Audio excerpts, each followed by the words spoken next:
You and I have talked before, but you have this crazy story about the wonton food paper to mobile strategy, and you generated, millions of unique visitors. So I wonder if you could tell our audience that story. It's a fortune cookie story, if I remember. But kick it off, Randall. Don't let me steal your thunder. Let's Yeah, dive into no, that one.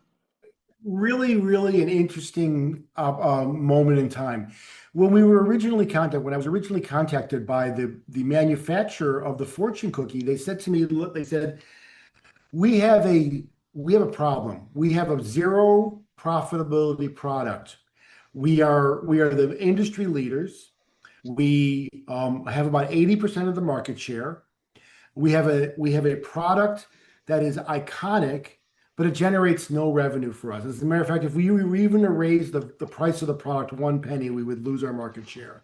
What do we do? And it turns out the product was a fortune cookie.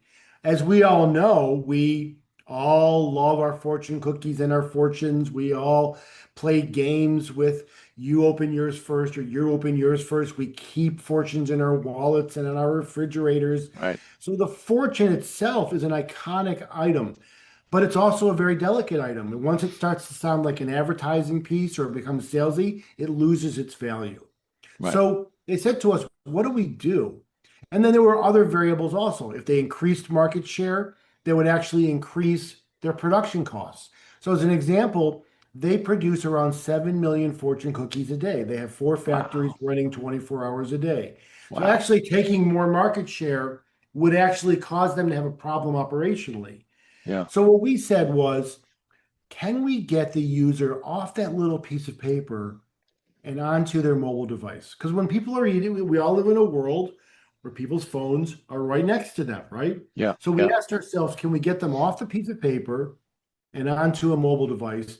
And that's where secondfortune.com was born. Hmm. And what we found was that with about, I'm going to do the numbers in my head, about 7 million uniques a day, 7 million cookies a day, about 238 million a month. But we got about a 35% return, which is about 78 million people a month were actually leaving the piece of paper and going to secondfortune.com. That's a lot of Wow. eyeballs. And that Wow. was a success. So once we got the eyeballs off the piece of paper, off the fortune, Yeah. and into secondfortune.com, that's where revenue started to happen. Right. You weren't printing QR codes on the cookies, were you? No. We talked about it,